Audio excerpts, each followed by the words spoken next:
Eh ben, nous sommes deux vidéastes sur internet, youtubeurs comme on dit, quand on a envie de citer la plateforme. En fait, notre objectif avec la tronche en biais, c'est de propager un petit peu l'esprit critique, d'amener les gens vers ce qu'on appelle la zététique. Et pour expliquer ce que c'est que la zététique, je pense que tu sauras peut-être encore plus que l'expliquer que c'est tu peux le faire. Allez. Juste pour présenter la chaîne, on finit, donc ça s'appelle la tronche en biais. On a commencé. Non, le chien. Non, c'est gentil. Loki veut participer par l'intermédiaire de. Il aime pas la tronche. Bon. Donc, une mascotte, parfait. C'est bien. Donc Loki, si tu nous regardes, sache qu'on te remplace par ce chien qui s'appelle comme toi et qui est beaucoup plus joli. Peut-être que c'est la réincarnation de Loki. Voilà. Et donc une chaîne qui existe depuis à peu près 15 mois. On a un angle épistémologique, c'est-à-dire on demande pourquoi est-ce qu'on sait ce qu'on sait. C'est une question très conne en fait, non? Pourquoi on croit ce qu'on croit, etc. Et on a des émissions live où on fait venir des gens qui sont plus savants que nous pour parler de... Donc on va parler de ce livre-là, avec notre invité qui est donc Denis Carotti, du collectif Cortex. Alors le Cortex, qu'est-ce que c'est, Denis? Oui, voilà. Je vous fais l'historique rapide, je pense que c'est assez intéressant de revenir sur les bases de tout ça, et puis sur le mot zététique aussi, dont vous n'avez pas encore parlé. Le mot zététique, il vient du grec zétein, qui signifie chercher. C'est un vieux mot. On le doit à un certain grec qui s'appelle Pyrrhon, qui vit dans une petite cité qui s'appelle Élis. Donc on l'appelle Pyrrhon d'Élis. On va dire que c'est le papa du scepticisme. Et finalement, un des synonymes de zététique, c'est le scepticisme. Le scepticisme qui a été, on va dire, développé en philosophie, mais aussi qui est à la base de la démarche scientifique. On en parlera peut-être. Ce mot zététique a été réintroduit, on va dire, dans les années 70 par un professeur de physique de l'université de Nice qui s'appelle Henri Brock, qui a ouvert un laboratoire de zététique. Alors pourquoi est-ce qu'il a fait ça? Pourquoi est-ce qu'il a utilisé ce nom?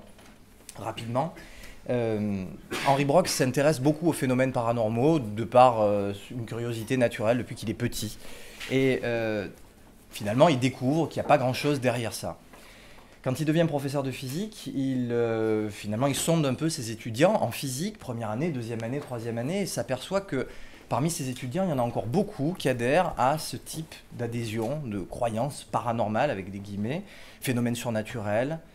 Et ça l'étonne en fait, parce qu'ils se disent quand même assez bizarre que dans un public normalement cultivé en termes de science, perdure encore ces adhésions en des phénomènes qui, jusqu'à preuve du contraire, n'ont pas fait la preuve de la résistance. Alors, il se demande si, finalement, quand on fait des sciences, est-ce qu'on enseigne vraiment à être capable de trier dans ce qui est plutôt vrai et dans ce qui est plutôt faux? Est-ce qu'on est capable, finalement, d'appliquer une démarche d'enquête, d'investigation à n'importe quel phénomène? Et est-ce que, finalement, ce champ du paranormal, il n'est pas propice aussi, et c'est ce qui va l'amener à faire de la zététique, à apprendre à ses étudiants à faire de la démarche d'enquête qu'on nommera démarche scientifique, en fait. Et donc il va réintroduire ce mot zététique. Alors pourquoi? Dans le monde anglo-saxon, on parle souvent de scepticisme, on parle de sceptique. En France, on parle plutôt de zététique. Donc le mouvement français s'appelle mouvement plutôt zététique que sceptique. En Belgique, ils gardent le mot sceptique. En Belgique, voilà, ils gardent encore le mot sceptique. Donc nous, on est plutôt zététique. C'est dû notamment à Henri Brock qui a finalement, avec ses étudiants, fait enquêter ceci. Pourquoi? Parce que ce sont des sujets en général plutôt sympas, sexy, les étudiants adorent travailler là-dessus, et donc il a initié des cours de zététique plutôt que de scepticisme, on va dire, ou de démarche scientifique avec ses étudiants. Et donc ça a été la naissance, on va dire, de la zététique en France. Le laboratoire de zététique est né dans le milieu des années 90. C'est là où moi j'ai fait mes armes, on va dire, en tant que... Moi je suis prof de physique à l'origine. Et donc j'ai été collaborateur du laboratoire de zététique jusqu'à l'année dernière. Pourquoi? Parce que le laboratoire a disparu. Et donc le mouvement zététique a pris petit à petit de l'ampleur jusqu'à, et donc j'en arrive au Cortex. On s'est aperçu que Henri Brock était assez localisé donc à Nice. Il avait formé beaucoup d'étudiants. Et finalement on avait envie d'assurer la pérennité du laboratoire de zététique dans un autre lieu. C'est assez compliqué, donc on a dit, et si on fédérait toutes les forces de tous les enseignants, de tous les collègues chercheurs, de tous les formateurs, de toutes les personnes qui, d'une manière ou d'une autre, travaillent sur cette thématique des sciences de l'esprit critique. Et on a fondé le collectif de recherche transdisciplinaire Esprit critique et sciences. On l'a appelé Cortex parce qu'on est des enfants de X-Files, donc on a mis un X à la fin. Et ce collectif, maintenant, fédère énormément de personnes qui travaillent sur toute la France et pas que, à l'enseignement de la démarche scientifique dans plusieurs milieux, que ce soit le milieu supérieur, moi notamment dans l'enseignement, la formation des enseignants, les prisons aussi, la formation aussi des masseurs kinésithérapeutes, et que sais-je encore, et encore plein d'autres endroits où on intervient. Voilà le cadre que j'ai essayé de vous allez bientôt, il faut aller partout maintenant. Voilà, on essaye un petit peu d'aller, de gangréner la société. Pour donner quelques noms, dans le groupe des gens qui ont écrit ça, donc il y a Denis Carotti, il y a Nicolas Gaillard, il y a Richard Monvoisin, Nicolas Pinceau et Guillemette Reviron. Dire, voilà, c'est une œuvre collective. Donc comme il n'y avait pas assez de place sur l'estrade, on a invité le plus fin. C'est moi. Il y a Guillemette aussi qui est petit. Et Richard Monvoisin, donc, dont on parle, et pour vous donner l'ampleur du phénomène, assure actuellement des cours à l'université de Joseph Fourier, qui devient l'université Grenoble-Alpes, qui regroupe presque 400 étudiants par semestre pour une option qui s'appelle zététique et autodéfense intellectuelle. Voilà, pour vous donner l'ampleur du phénomène, Guillemette à Montpellier a lancé ça il y a 3 ans. Elle est passée d'une quinzaine d'étudiants ce semestre, elle en a 60. Moi, j'essaie d'incorporer ça aussi à l'université à Marseille. C'est plus compliqué, mais c'est parce qu'on est Marseillais, ça doit y avoir un problème. Mais ça marche assez bien avec les enseignants. On fait beaucoup de formations pour les enseignants, des conférences dans les lycées. Et on commence à Nancy, on fait des stages pour les doctorants. Voilà, Thomas, on va faire. Peut-être qu'on en aura 3, on verra. Voilà, j'ai essayé d'être concis. Voilà, donc du coup, dans ce mouvement vers la vulgarisation de la démarche scientifique, à travers des exemples, du coup, il y a cet outil-là, donc on va parler du bouquin aujourd'hui. Donc c'est un tout petit livre, il est illustré, c'est très ludique, et en fait c'est extrêmement simple à comprendre. Oui. Donc ça s'adresse, je dirais pas aux enfants, mais encore que ça peut, mais comme outil pour les enseignants, au collège, même avant le collège même, carrément. Ça peut aussi, ouais. Et donc, on va parler un petit peu de ça. Donc il y a une intro avec, bon, c'est quoi l'esprit critique, pourquoi c'est important. Et après il y a quelques ateliers. En fait, on voit depuis des années à la télé des émissions où on vous dit que le corps a des pouvoirs extraordinaires, avec des gens qui viennent faire des choses complètement dingues. Et en fait, quand on gratte un petit peu, d'ailleurs on se rend compte qu'il n'y a rien d'étonnant en fait. Quand on connaît le truc, c'est comme pour les magiciens, plus c'est con, mieux ça passe. Parce que c'est tellement bête qu'on ne s'en rend pas compte. Et donc j'aimerais bien que pendant la soirée on fasse. Il y en a 2 là-dedans que j'aimerais bien faire. Enfin, il y en a quelques-uns qui sont. Voilà. On vous donnera pas le truc, il faudra acheter le bouquin. Mais on vous montrera ce qu'on peut faire avec des choses toutes simples, mais qui marchent et qui donnent l'impression qu'il y a un truc bizarre dans tout ça. Mais donc par rapport au grand thème, donc il y a les pouvoirs du corps, je note. Oui, d'ailleurs, concernant tous ces petits tours qui ont l'air extrêmement impressionnants, mais qui sont super faciles mais qui sont en réalité super faciles à reproduire soi-même, il y a un truc qu'il faut savoir et qui est assez intéressant, c'est que parmi les grands patrons de la zététique, entre guillemets, ou du scepticisme, pour parler un petit peu des Américains, il y a beaucoup de prestidigitateurs. Et je vais prendre l'excellent nom, je trouve, de la biographie de Randi, qui s'appelle « Honest Liar ». Et bien souvent, ce qui fait la différence... Un menteur honnête, voilà, pour les francophones. N'est-ce pas ? Phil. Phil, oui. Ce qui fait la différence entre un prestidigitateur et les personnes qui usent de ce genre de choses, justement, c'est l'honnêteté. Parce que quand vous allez voir un prestidigitateur, il y a un contrat tacite qui se met en place entre vous et l'homme qui est sur scène. L'homme vous dit concrètement « je suis là pour vous mentir ». Je vais vous en foutre plein les yeux, mais je suis là pour vous mentir.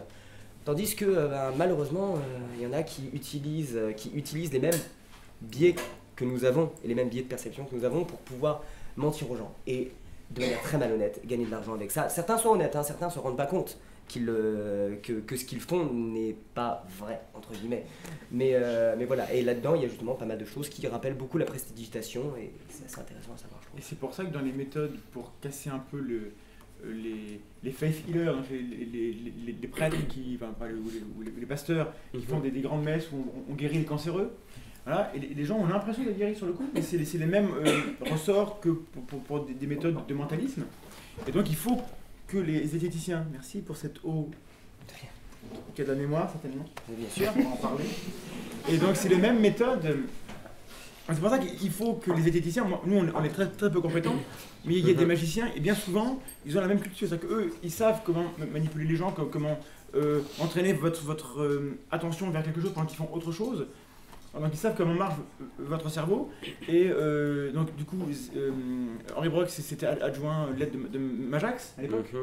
Et voilà, et donc il y a cette culture. Aux États-Unis, vous saurez, il y a une émission qui s'appelle Bullshit qui est tenue par 2 prestidigitateurs qui s'appellent Penn and Teller. On peut pas être trop d'accord avec leur manière de faire parce qu'il faut reconnaître qu'ils sont assez brutaux, plutôt violents et vulgaires, j'aime bien. Bullshit, ça veut dire caca de taureau. Voilà, ou conneries. Voilà. Et donc dans laquelle ils présentent un petit peu des sujets inhérents à la zététique. Et ils ont à côté de ça une autre émission qui s'appelle Folos, qui est une émission, là cette fois-ci, de magie, dans laquelle ils montent des tours. Et quelquefois, ils expliquent comment ils font les tours. Pour bien enfoncer le clou sur le fait que ouais, c'est très très facile de tromper les personnes. En fait, ils expliquent sans expliquer. On va en faire un tout de suite peut-être. Ah bah écoute, si voulez-vous mettre debout tout le monde? Allez, c'est parti. Mettez-vous debout tout le monde. Pas très compliqué. On fait pareil. C'est un test d'attention en fait. Je pose ça là. Oui, très bien. Caméra, filme-moi. Ah non, c'est bon. Et... Alors c'est facile. Très simple. L'idée c'est faites comme moi. Ça va? Bon, on va essayer. Ah oui, d'accord, ça me gratter les oreilles et tout. J'ai peur. Vous êtes prêts? Vous pouvez pas avoir autant de poils que moi. Allez, parti. Vous tendez vos bras l'un devant vous.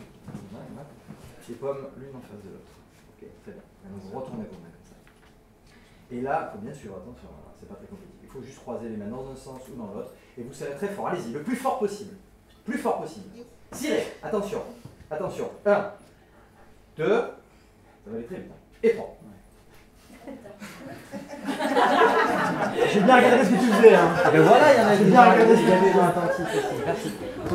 Je savais quand ça se jouait en fait, donc j'ai bien regardé. Pour ma défense, je voyais pas très bien de là où j'étais. Mais j'aurais raté quand même parce que j'ai une vue de merde. La mauvaise foi. Mais j'aurais raté quand même, car je... On est là pour rigoler. Va te faire mettre un serment d'acte. Non, c'est poli. On essaie d'illustrer comme ça Donc voilà. un des aspects qui est celui du fait que nos sens en fait nous trompent assez facilement, surtout quand il y a quelqu'un en face qui maîtrise le détournement de l'attention. Je ne suis pas plus doué que ça, mais tout le monde peut le faire évidemment. Ce genre de choses-là. Donc on fera une ou deux démonstrations. Moi j'aime bien celle où il faut calculer, on fait une grande opération et les gens retirent un chiffre et moi je vais trouver quel chiffre, que je me suis entraîné, j'y arrive. Alors, peut-être que là je voudrais juste te dire une chose parce qu'il faut préciser, on n'est pas tous peut-être convaincus de la même manière. L'idée de la zététique c'est pas d'être prescriptif, c'est de donner en fait la méthode. Prescriptif, c'est-à-dire qu'on vous dit quoi faire. On vous dit quoi faire, on n'a pas envie de faire ça. On a envie surtout de donner la méthode en fait, pour trier dans l'information. Et si au départ les phénomènes étranges et paranormaux est un sujet qui enthousiasme en fait beaucoup de personnes, dont moi au début, je trouve qu'on peut l'étendre à beaucoup de choses et vous vous doutez bien que s'attaquer au tri de l'information dans les médias c'est quand même quelque chose d'un peu plus aussi majeur que simplement s'intéresser, même si je me déguise simplement, aux phénomènes étranges et paranormaux. Alors il y a une deuxième chose que je voudrais rajouter, c'est que pourquoi est-ce qu'on fait ça? Pourquoi est-ce qu'on est là en train aussi de dire qu'il y a des illusionnistes qui peuvent nous aider? Parce qu'on pourrait nous dire, c'est pas parce que vous êtes capable de faire la même chose qu'un télépathe qui affirme être télépathe que la télépathie n'existe pas. On est bien d'accord avec ça. Et l'idée n'est pas de dire que la télépathie n'existe pas. L'idée est de dire, et on y reviendra peut-être avec un exemple après, c'est que si nous sommes capables, dans les mêmes conditions, de faire la même chose que quelqu'un qui affirme la télépathie, sans pour autant prétendre que nous sommes télépathes, et justement en disant, comme l'a dit tout à l'heure Thomas, en fait que nous avons un tour, un truc, quelque chose qui nous permet d'y arriver. Et là, la conclusion est assez simple. Quelle nécessité avons-nous de postuler que la télépathie existe, puisqu'on sait le faire d'une manière, en réalité, qui là est beaucoup moins coûteuse que le simple fait de dire qu'il y a un truc. Alors, l'idée est ça, c'est toujours d'aller chercher une autre manière de reproduire le phénomène, c'est pour ça qu'on s'associe avec des mentalistes ou des illusionnistes qui font à peu près, souvent même, la même chose que les personnes qui attestent avoir des pouvoirs. Mais c'est ce qu'on appelle le principe de parcimonie, ou le raseur d'Occam, peut-être vous connaissez, si vous avez vu la chaîne, vous connaissez, c'est que lorsqu'on a deux explications, celle qui fait intervenir le plus d'hypothèses non prouvées, il faut la mettre de côté. Tant qu'on en a une avec moins d'hypothèses non prouvées, elle est plus valable, même si elle est fausse en définitive. Peut-être qu'elle est fausse, mais de l'autre, c'est à eux de prouver les hypothèses non prouvées. Une fois que les hypothèses non prouvées sont prouvées, ok, ils auront peut-être raison. Mais jusqu'à preuve du contraire, on va garder les choses plus simples, on a plus de chances d'être dans le vrai. Disons qu'il vaut mieux baser ce qu'on croit savoir sur les éléments qu'on sait plutôt que sur ceux qu'on ignore. Même si on peut se tromper. Voilà, mais de toute façon, c'est le risque. Hein. Je connais pas vraiment de scientifiques qui disent « j'ai raison, point barre ». C'est plutôt « j'ai toutes les raisons de penser que j'ai raison ». On en connaît. On a quelques-uns. Mais avant que vous continuiez, il y a une question ici. Ouais, je sais pas, après, il y aurait un vrai truc de question, mais si c'est une question qui concerne vraiment ce qui se disait là. Allons-y, oui. Ouais, c'est pour rebondir sur la notion de télépathie, par exemple, ça veut dire que le truc, c'est qu'on est tous des potentiels guérisseurs, quoi, finalement. Ça dépend ce qu'on met derrière le mot. On est tous de potentiels médiums, de potentiels... si on se prend la peine de vouloir développer tel ou tel pouvoir... Ouais, je sais pas trop où je vais, mais... Ça dépend ce qu'on met derrière le mot. Si médium, c'est être capable de faire croire qu'on fait quelque chose, oui. Si médium, c'est vraiment communiquer avec les morts, bah, ça peut se prouver. C'est-à-dire que tous ceux qui communiquent avec les morts, ils nous ramènent des choses comme l'amour, c'est important. Oui, ben on savait. Ils disent jamais, va voir derrière la bibliothèque, au 3e livre, il y a une clé, et ça va, des infos utiles pour trouver l'héritage. Personne ne dit jamais ça. Alors, il y a eu des personnes qui l'ont prétendu, hein, notamment tout ce qui concerne les NDE, les expériences de mort imminente. Il y a eu des expériences de poser des papiers sur les meubles et de voir si les personnes qui prétendaient avoir vécu des expériences de mort imminente pouvaient les voir. Jamais. On a été impliqué dans une expérience en fait qui voulait essayer de monter un protocole expérimental pour tester ça. Ouais. Il faut bien comprendre que c'est pas très simple de trouver des gens déjà qui sont dans ce genre de situation-là. En général, on les prenait dans les hôpitaux quand ils arrivaient et ils racontaient après coup avoir vécu des sorties de corps, des choses comme ça. Mais difficile de savoir à quel moment ça allait arriver. Du coup, au moins un médecin avait tenté tout simplement de mettre au plafond, caché une enveloppe dans laquelle il était écrit un message, quelque chose, et évidemment, il ne pouvait pas dire à la personne avant qu'elle arrive, va voir en haut dans l'enveloppe. Du coup, on a essayé de mettre en place une expérience avec des gens qui prétendent être capables de le faire. Des choses assez simples en fait. Alors on dit voilà, est-ce que vous êtes capable de sortir de votre corps? Oui, très bien. Déjà, on va vous dire, vous faites comme vous pouvez, on va mettre peut-être un objet dans une autre pièce, on va décider lequel entre nous, on va le placer à un endroit dans la pièce et vous allez nous dire où il est. Voilà, ça veut dire que si vous êtes capable de sortir de votre corps, voilà, vous pourrez aller vérifier. Ça s'est jamais abouti par exemple pour l'instant. Bon, tout ça pour dire qu'en fait, on essaie de tester aussi beaucoup les personnes. Je referme la boucle en disant que pendant, je vais me tromper, plusieurs années, le laboratoire de zététique a proposé un prix défi qui allait jusqu'à 200 000 € à la fin, qui récompensait toute personne qui était capable de faire la preuve d'un pouvoir dit surnaturel. Ce prix n'a jamais été remporté malgré les plus de 300 essais qui ont été conduits. Et évidemment, ça ne prouve pas que les pouvoirs paranormaux n'existent pas. Mais disons que les personnes qui sont venues se faire tester, dans les conditions qui étaient évidemment requises pour le faire, avec leur accord, avec un protocole établi ensemble, n'avaient pas réussi à faire mieux que ce qu'on attendait par hasard ou par... Ouais, d'accord. Donc, voilà comment on essaie de... Et ce prix-là existe, doit exister, non, c'est aux États-Unis. C'était oui avant. James Randi. James Randi, on l'a fait avec $1 million à l'époque. Ça s'est arrêté aussi plus ou moins. Il y en a eu en Inde, je crois. Enfin, il y en a eu un peu partout dans le monde. Il y en a eu plusieurs, des prix sceptiques, des défis sceptiques. Bon, et alors moi j'aime beaucoup les séries et les films où on a des gens avec des pouvoirs. Donc j'aimerais bien y croire. J'ai rien contre, hein, je veux bien. Mais quand quelqu'un a un pouvoir qui a un effet sur le monde, ça se voit. Donc il y a moyen de le faire. Donc, mais on a deux types de gens. On a des gens de bonne foi et des gens de mauvaise foi. On sait tous que ça existe, des gens de mauvaise foi. Oui. Ceux qui viennent pour se faire tester dans les labos, ils peuvent être de bonne foi et de mauvaise foi. Mais bon, de principe, on part dès qu'ils sont de bonne foi. On ne va pas commencer à dire vous êtes des menteurs, etc. Donc la démarche zététique, c'est d'aller vers les gens et de faire avec eux un protocole. Que les chercheurs, les sceptiques et ceux qui croient soient d'accord, se disent voilà, est-ce que si on fait ça comme ça, comme ça, comme ça, comme ça, à la fin on aura un résultat, est-ce qu'on est d'accord sur le que le résultat il sera valide. Ouais, et si la personne dit oui, bah, le résultat il a une valeur. Et par exemple, ils ont testé les sourciers, qui sont des gens donc, avec une baguette ou pas de baguette, ils sont capables de trouver où est de l'eau. Alors en France, vous creusez partout, vous avez de l'eau. Donc quand ils en trouvent, ils en trouvent. Parce que forcément, dès qu'ils en cherchent, on en trouve. Donc il y a un protocole là-dessus. Et je te coupe juste pour dire que justement on a des très très bons points dans ce bouquin justement, c'est qu'il y a pas mal de parties dans lesquelles, dans le sens du poil ça y est, pas mal de parties dans lesquelles il est bien, le livre. C'est très très bon. Pas mal de parties dans lesquelles justement ça montre comment mettre en place un protocole. Parce que quand on n'est pas de culture scientifique, moi je suis musicologue à la base, donc établir un protocole c'est pas forcément dans ma formation. Mais on se rend vite compte qu'en fait tout le monde peut établir des protocoles et qu'on le fait tous plus ou moins dans la vie de tous les jours. Et du coup, ce qui est très intéressant, c'est de voir comment ça peut fonctionner et comment on peut en mettre en place un. Et il y a plus ou moins des tutos protocoles là-dedans, c'est génial.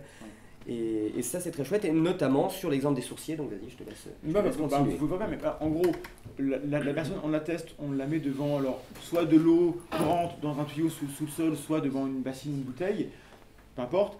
L'important, c'est qu'au départ, teste, est-ce que la personne ressent la présence de l'eau ou pas. Elle sait que l'eau est là, est-ce qu'elle la sent avec ses capacité, peu importe. Donc, on fait un test en blanc en fait. Voilà. On la met en condition jusqu'à ce que la personne se dise oui, en effet, dans ces conditions, je peux capter l'eau. Elle vérifie que l'endroit dans lequel on est, par exemple, ne perturbe pas sa détection de l'eau. Bah, c'est sûr que si après coup on nous dit vous m'avez mis dans un endroit où je ne peux rien détecter, l'expérience ne vaut rien, puisque la personne dira ah non, ça ne marchait pas dès le début. Voilà. Donc cette première étape est absolument nécessaire. C'est qu'on soit en accord sur le lieu, la quantité d'eau, l'eau en mouvement ou pas. Voilà. Donc les conditions de témoin. Voilà. En conditions de témoin, en visible, la personne voit l'eau. Après, on passe en aveugle. C'est-à-dire que la personne ne sait pas où est l'eau. Donc on met plusieurs... Comme quand on goûte du vin. Voilà. On a des verres avec au-dessus des cloches. on a vérifié d'abord que la cloche ne perturbe pas la perception. Donc quand il y a une cloche, l'eau est sentie. Mais quand on met un verre d'eau sous 5 cloches avec un seul verre d'eau, donc typiquement, elle a une chance sur 5. Donc si on fait 5 essais, 10 essais, 15 essais, elle va en trouver 1, 2, 3. Enfin, après, il y a des tables mathématiques, c'est liquideux et compagnie. Enfin, là, on peut faire des stats relativement simples pour voir, si on fait ça au hasard, on a tant de chances de trouver de l'eau. Donc si on fait 30 essais, on devrait avoir, mettons, entre 5 et 8, je sais pas, résultats positifs. La personne, pour faire la démonstration qu'elle a un pouvoir, elle doit faire mieux que le hasard. Et les stats, c'est parfois extrêmement étonnant. Voilà, c'est très contre-intuitif. Et par exemple, il y a l'exemple typique des dates d'anniversaire.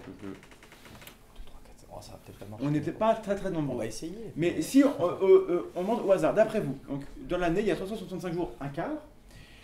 Combien il faut être de personnes dans une pièce pour qu'on ait une chance sur 2 que 2 personnes soient nées le même jour? Alors, qui dit à peu près 100? Qui dit à peu près 90? Ils ont senti le piège. Qui dit 300? Qui dit 2? Pour être sûr à 100%, il faut être 367. Oui. Là, on est sûr à 100% qu'il y en a au moins 2 qui sont nés le même jour. Mais pour avoir une chance sur 2, donc la moitié. La plupart des gens vont dire à peu près 150, la moitié. Ok? La vraie réponse, c'est... Je crois que c'est 23. Ouais, j'allais dire 24. Voilà, à 23, on a une chance sur 2. Pour 80% de chance, c'est 35. Voilà. Donc dès qu'on est 35 dans une pièce, c'est à peu près sûr qu'il y en a 2 qui sont les mêmes jour.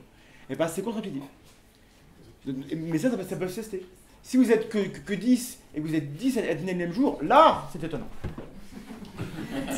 Sauf si on vous invitait pour ça. En tout cas, je ne sais pas comment on fait votre échantillonnage.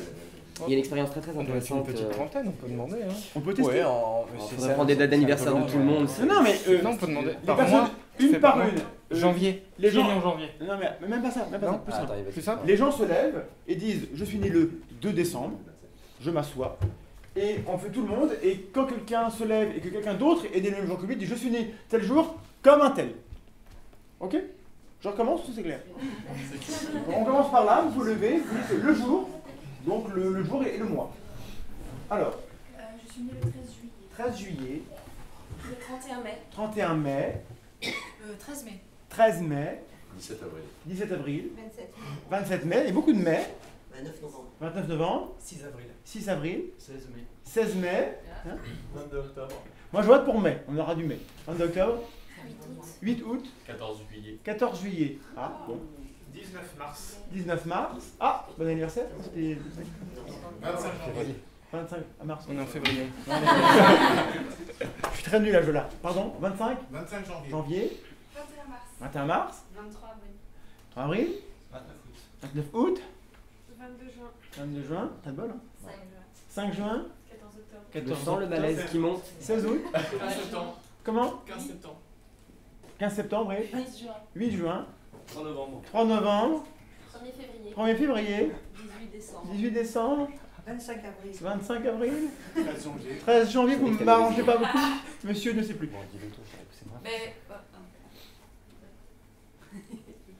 Mais, le 2 décembre, je répète pas bêtement. Hein, Voilà, donc c'était en décembre. 3 octobre. Ah, c'est bon, 2 décembre. Ah pardon, j'ai pas entendu. 2 décembre.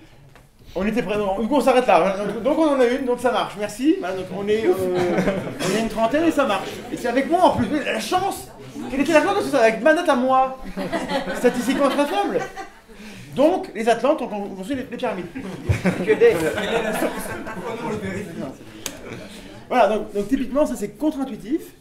Et c'est pour ça qu'il faut passer par des tests statistiques. Parce que les maths en savent plus que nous sur comment ça marche. Les choses. Donc voilà, donc on peut tester les sorciers, et on a des gens qui sont de bonne foi, ils sont convaincus qu'ils ont un truc, et donc... de bonne foi et même bienveillants souvent. Hein. Des gens adorables, enfin, oui, c'est pas voilà. C'est extrêmement difficile de tester en fait ces gens-là, parce que... Enfin de tester, qu'ils acceptent qu'on monte un protocole expérimental avec eux, parce qu'il faut bien vous rendre compte que déjà on n'est pas là pour les emmerder. Quand je parle d'autodéfense intellectuelle, c'est pas pour rien en fait, on est juste là pour être capable tous d'avoir la méthode, les outils critiques qui nous permettent de trier dans l'info et d'être, comme l'a dit Thomas au début, finalement de savoir pourquoi est-ce qu'on sait ce qu'on sait. Et comment est-ce que je sais qu'un sorcier trouve de l'eau, quoi. Est-ce qu'il trouve de l'eau? La réponse est oui. est-ce que vraiment, est-ce qu'il détecte de l'eau? Ça, c'est une question que pose la science en général. Et donc, quand on va faire le test avec quelqu'un, on va tester quelque chose qui est fort pour lui. C'est-à-dire qu'il a une pratique, il va aider les gens. Il va gratuitement parfois dire là il faut creuser là, tu vas trouver de l'eau, les gens creusent, ils trouvent de l'eau. Donc quand on va les tester, c'est franchement psychologiquement c'est pas facile quoi. Et au moment où on dépouille les résultats, pourquoi on dépouille les résultats? Parce qu'évidemment il fait son test et puis ensuite on compare avec par exemple l'emplacement où on avait mis le tuyau d'eau, etc. Et donc au moment où on dépouille, il y a cette tension qui dit que attention, tu te rends compte encore que si là on dépouille et que tu n'y es pas arrivé, ça va faire bizarre, quoi. Tu vois, tu es convaincu, voilà. Et le moment où ça se passe, franchement, c'est assez violent, donc on prend vraiment beaucoup de précautions. Moi, je trouve que, si c'était à refaire, je trouve que c'est intéressant pour faire le protocole expérimental, mais humainement, en vrai, c'est pas très facile pour la personne qu'on a en face de nous. Parce que je dis pas qu'il va forcément rater à chaque fois, mais pour l'instant, ils auront tous raté. Donc, j'ai vu que des chocs. Justement, comment ça se passe? Ça, c'est intéressant du coup, parce qu'on a des gens qui sont face au fait que leur croyance, leur certitude, elle est un échec par rapport au réel. Donc a priori, si moi je crois que mes clés de voiture sont dans ma poche et qu'en fait elles étaient sur le bureau, j'étais en échec par rapport au monde réel, je suis pas extrêmement choqué, je prends mes clés sont là, voilà, je m'en sors bien, je peux accepter de m'être trompé. Dans ces cas-là, c'est des gens, comme tu dis, qui sont impliqués dans des choses, qui ont autour d'eux des gens qui les ont crus, et qui ont peut-être, du coup, peut-être ils sont connus pour ça, donc ça fait partie vraiment de qui ils sont. Comment ça se passe? Est-ce qu'on a des gens qui accèdent, en effet, je range ma canne et j'arrête? Non, les deux exemples que j'ai connus, donc le premier, celui qui était venu se faire tester au laboratoire de zététique pour le prix des filles, qui était reparti avec un échec en termes de statistiques, il n'avait pas fait mieux que le hasard, hein, si vous avez compris ce qu'a dit Thomas. Donc c'était un échec et il était d'accord évidemment sur le protocole. Sur le coup, évidemment, il est reparti avec un gros choc psychologique. Avec le seum. Et quelques mois plus tard, finalement, il a trouvé une manière d'expliquer pourquoi ça n'avait pas marché, alors qu'on prend des précautions quand même assez drastiques pour dire est-ce que tu es bien d'accord que tu peux t'arrêter à n'importe quel moment d'expérience si tu sens que ça ne marche pas, si tu sens que tu es fatigué, si tu sens qu'il y a quelque chose qui ne va pas. On prend toutes ces précautions-là, même avant de dépouiller en fait. On revient en disant est-ce que tu es sûr que tout s'est bien passé, est-ce que vraiment on a été, toute l'expérience s'est bien passée. Donc on a cette idée que ça s'est bien passé. Mais les gens vont toujours souvent trouver une manière de rebondir et de dire bon, je pense que je ne suis pas arrivé ce jour-là parce que ce paramètre-là avait été négligé. Donc ça, c'est ce qu'on appelle une hypothèse ad hoc. Alors c'est du jargon, mais l'hypothèse ad hoc, c'est lorsqu'on est bien d'accord sur ce qui s'est passé, mais ça marche pas. Du coup, on va trouver une autre raison qui sort de nulle part, ou qui peut avoir l'air logique, mais qui n'était pas là au départ. Et au départ, on était d'accord qu'elle n'était pas là. Mais du coup, on la rajoute quand même. On fait souvent ça en science, hein, mine de rien, parce que quand aussi, on a une bonne théorie qui fonctionne bien et qu'on voit qu'il y a un échec quand on doit la tester, on va quand même, avant de la jeter au placard, on va essayer de trouver des choses qui permettent de la conserver, quoi. Donc c'est pas si irrationnel ou pseudo-scientifique que ça. Enfin, sauf qu'en science, du coup, on la teste, celle-ci. Tout sauf qu'on la teste, et évidemment, les sorciers, parfois, nous demandent de revenir et de tester à nouveau. Voilà, donc là, moi, je suis assez réticent. Je me dis, bon, si c'est encore un échec, la personne va repartir encore avec... C'est souvent délicat. Donc, ça, donc, le cas des sorciers, c'est quand même un cas assez connu. Peut-être vous avez des questions après sur ça. Oui, voilà. Après, il y a d'autres cas en termes de tests. Il y a Uri Geller, qui était la personne qui tordait les cuillères, ou qui les cassait avec la pensée. Oui. Qui continue, hein, j'ai encore vu des vidéos là. Oui, mais alors du coup, il a un discours 20 ans après qui est un peu étrange. Il reconnaît plus ou moins que c'est pas vrai. Mais le mec est devenu riche, hein. Ouais. Mais bien riche comme il faut grâce à ça. Et on a Popov qui est un pasteur, un télévangéliste qui guérissait les gens du cancer. Vous savez, il faisait des grandes cérémonies où il y a les gens qui sont assis. Il leur dit church. Catherine, lève-toi et viens, le Seigneur va te guérir. Et en fait, il donnait un nom. Il disait Catherine, voilà, Catherine qui habite rue Victor Hugo. Je sens que vous avez un problème au pancréas. Et Catherine, elle se lève, elle dit oui. Elle a oublié qu'à l'entrée, on pose des questions. Je vais vite Victor Hugo, c'est quoi? J'ai un problème de pancréas. Ok, entrée. Le mec, il a des notes, il a une oreillette. Sa femme, au bout du fil, dit alors il y a Catherine qui habite rue Victor Hugo, qui a un cancer du pancréas. Ok. Et donc, il l'appelle. Et on a été capable, c'est Randy, je crois, c'est Randy qui avait qui a piraté la fréquence et qui a enregistré. Assieds-toi, tu t'excites. Le Mexique, parce que c'est gravissime. Et donc, le mec a été exposé, c'est-à-dire qu'on a prouvé que les infos qu'il tirait, c'était pas Dieu qui parlait, c'était sa femme dans son oreillette à partir d'infos qu'elle avait captées sur les tickets à l'entrée de la salle. Donc c'est dingue. Les gens... Là, on est typiquement dans un cas où la personne est profondément malveillante, parce qu'en plus, il s'agit de médecine, c'est grave, et c'est dangereux. Et la zététique, ça sert aussi à ça. Voilà. Il y a des gens de bonne foi qui croient des choses peut-être innocentes, mais croire ça amène, c'est la pente savonneuse, à croire d'autres choses un peu moins sympas. Et ce mec-là, donc c'était il y a plus de 20 ans, 25 ans, a été exposé. Et maintenant il revient. Donc il est parti un peu dans le désert, machin, voilà, et il revient, il recommence en fait. Il fait la même chose qu'avant. Les gens ont oublié que c'était un escroc. Et là on peut dire escroc parce que c'est prouvé quand même. Et le mot escroc est dangereux aussi. Donc on évite de parler d'escroc parce que diffamation, charlatan, escroc, les gens sont pas. Légalement, c'est pour ça que Penn and Teller disent c'est de la merde. C'est de la connerie, c'est de la merde, mais parce qu'on peut dire que ça, c'est de la merde. Mais je peux pas dire c'est des escrocs. On doit. Parce qu'ils peuvent m'attaquer si je dis que c'est des escrocs. Donc je l'ai pas dit. Mais on peut dire c'est de la merde. Ah oui, mais on n'a pas dit que c'était des escrocs. Non, mais par exemple, là, mais. Et on a encore, heureusement, en France, le droit de dire des choses que c'est de la merde ou que c'est bien. Pub, hein, voilà. On est payé cher pour faire la pub de ça d'ailleurs. Un repas, presque. Oui, certainement. Mais d'ailleurs, voilà. Mais si vous restez sympa. Le respect est en PLF non, dans un coin. mais ça pour vous dire voilà, que c'est aussi un peu compliqué. On est aussi d'abord, il ne faut pas vexer les gens de bonne foi. Il ne faut pas les blesser, personne n'est là pour faire du mal aux gens. Et de toute façon, une personne qu'on essaye de convaincre, si elle se trouve dans une situation de péril, ça va renforcer encore plus sa croyance et elle sera absolument fermée à tout ce qu'on pourra lui dire. J'imagine bien que dans tout public est là, comme nous d'ailleurs, on a tous nos lots de croyances en fait, et que quelque part vous pouvez juger des croyances des autres complètement débiles ou irrationnelles. Et puis peut-être que si on discutait, si moi je discutais avec vous, vous seriez étonné de voir que moi aussi je crois à des trucs, que vous croyez des choses. En fait c'est assez paradoxal, c'est pour ça qu'Henri Brock, en fait, le travail qu'il a fait aussi, c'était de dire, il n'y a pas que lui qui l'a fait, mais notamment des études sociologiques, essaient de montrer que le niveau de connaissance, le niveau, si on peut le dire comme ça, d'études aussi, n'est pas du tout corrélé avec un taux d'adhésion à tous ces phénomènes-là, dont on parle un peu, faible en fait. C'est-à-dire que comme le dit Bronner, Gérald Bronner, le sociologue qui s'intéresse notamment aux croyances, il dit qu'on a une sorte de...